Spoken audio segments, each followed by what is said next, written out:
ನಮ್ಮ ಪೂರ್ವಜರು ಹೇಳುವಂತೆ ಭೂಮಿಯ ಮೇಲೆ ಇರುವ ಪ್ರತಿ ಮರವು ದೇವರಿಗೆ ಸಮಾನ, ನಮಗೆ ಜೀವದಾತ. ಆದರೆ ಈ ಪ್ರಕೃತಿಯೊಳಗೆ ಅಡಗಿರುವ ರಹಸ್ಯಗಳು ವಿಚಿತ್ರ. ಎಲ್ಲಾ ಮರಗಳು ತಂಪು ನೀಡಿದರೆ ಕರಾವಳಿಯ ಜೌಗು ಪ್ರದೇಶವೊಂದರಲ್ಲಿ ಬೆಳೆದು ನಿಂತಿರುವ ಒಂದು ವೃಕ್ಷ ಮಾತ್ರ ಮೃತ್ಯುವಿನ ಆಹ್ವಾನ ನೀಡುತ್ತದೆ.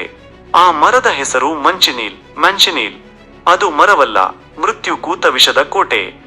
ಆ ಸುಂದರ ಕೆರಿಬಿಯನ್ ಬೀಚ್ಗಳಲ್ಲಿ ನೀವು ನಡೆಯುವಾಗ ಕಣ್ಣಿಗೆ ಅಸಾಧ್ಯವಾದ ನೋಟ ನೀಡುವಂತೆ ಸುಮಾರು 50 ಅಡಿ ಎತ್ತರಕ್ಕೆ ಬೆಳೆದು ನಿಂತ ಆ ಮರವನ್ನು ನೋಡಿದರೆ ಅದು ಒಂದು ಪವಿತ್ರ ವೃಕ್ಷದಂತೆ ಭಾಸವಾಗಬಹುದು. ಆದರೆ ಸ್ಥಳೀಯರಿಗೆ ಗೊತ್ತು, ಅದು ಯಾವುದೇ ಕಾರಣಕ್ಕೂ ಹತ್ತಿರ ಹೋಗಬಾರದ ಶಾಪಿವೊಂದು. ಇದನ್ನು ಸ್ಪ್ಯಾನಿಷ್ನಲ್ಲಿ ಸಾವಿನ ಸೇಬು ಎಂದು ಏಕೆ ಕರೆಯುತ್ತಾರೆಂಬುದಕ್ಕೆ ಕಥೆಗಳುಂಟು. ಈ ಮರವು ಬಿಡುವ ಚಿಕ್ಕ ಚಿಕ್ಕ ಹಸಿರು ಹಣ್ಣುಗಳು ನೋಡಲು ಆಕರ್ಷಕವಾದ ಪುಟ್ಟ ಸೇಬಿನಂತಿವೆ. ಅದರ ಆಕರ್ಷಣೆಗೆ ಮರುಳಾಗಿ ಒಂದು ತುಂಡು ಹಣ್ಣನ್ನು ತಿಂದ ಪ್ರಯಾಣಿಕರ ಕಥೆಗಳು ಇಂದಿಗೂ ಭೀತಿ ಹುಟ್ಟಿಸುತ್ತವೆ. ಆ ಹಣ್ಣು ಒಳಗೆ ಹೋದ ಕೂಡಲೇ ಬಾಯಿಯಲ್ಲಿ ಉರಿಯ ಶುರುವಾಗಿ ಗಂಟಲು ಊದಿಕೊಂಡು ಉಸಿರಾಟ ನಿಂತು ಹೋಗುತ್ತದೆ. ಆ ವಿಷವು ದೇಹದೊಳಗಿನ ಅಂಗಾಂಗಗಳನ್ನು ತಿನ್ನುತ್ತಾ ಹೋಗಿ ತೀವ್ರ ಆಂತರಿಕ ರಕ್ತಸ್ರಾವಕ್ಕೆ ಕಾರಣವಾಗುತ್ತದೆ. ಸಮಯಕ್ಕೆ ಸರಿಯಾಗಿ ಚಿಕಿತ್ಸೆ ಸಿಗದಿದ್ದರೆ ಅದು ಸಾವು. ಮಂಚಿನೀಲ್ ಮರದ ರಸದಲ್ಲಿ ಫೋರ್ಬೋಲ್ ಎಂಬ ಅತ್ಯಂತ ಶಕ್ತಿಯುತ ವಿಷಕಾರಿ ಸಂಯುಕ್ತ ಅಡಗಿದೆ. ಇದರ ಕಾರಣದಿಂದಾಗಿಯೇ ಈ ಮರದ ತೊಗಟೆಯನ್ನು ಮುರಿದರೆ ಹೊರಬರುವ ಹಾಲಿನಂತಹ ಬಿಳಿದ್ರವ ಬರಿಗಣ್ಣಿಗೆ ಅಪ್ಪಳಿಸಿದರೆ ಶಾಶ್ವತ ಕುರುಡುತನ ಉಂಟಾಗಬಹುದು. ಇನ್ನು ಅನಿರೀಕ್ಷಿತವಾಗಿ ಮಳೆ ಬಂದಾಗ ನಾವು ಸಾಮಾನ್ಯವಾಗಿ ಮರದ ಕೆಳಗೆ ಆಶ್ರಯ ಪಡೆಯುತ್ತೇವೆ ಅಲ್ಲವೇ? ಆದರೆ ಈ ಮರದ ಕೆಳಗೆ ಆಶ್ರಯ ಪಡೆಯುವುದು ನಿಮ್ಮನ್ನು ನೀವೇ ಸುಟ್ಟುಕೊಂಡಂತೆ.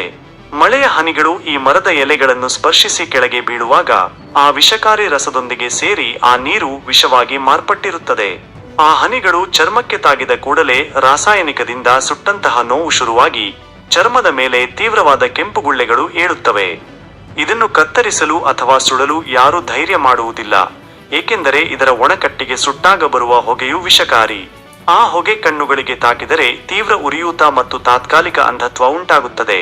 ಹೀಗೆ ಮಂಚಿನೀಲ್ ಮರವು ತನ್ನ ಬೇರುಗಳಿಂದ ಹಿಡಿದು ತುದಿಯ ಹಣ್ಣುಗಳವರೆಗೆ, ಹೊಗೆಯಿಂದ ಹಿಡಿದು ನೀರಿನವರೆಗೆ ಎಲ್ಲದರಲ್ಲೂ ವಿಷವನ್ನು ತುಂಬಿಕೊಂಡಿದೆ.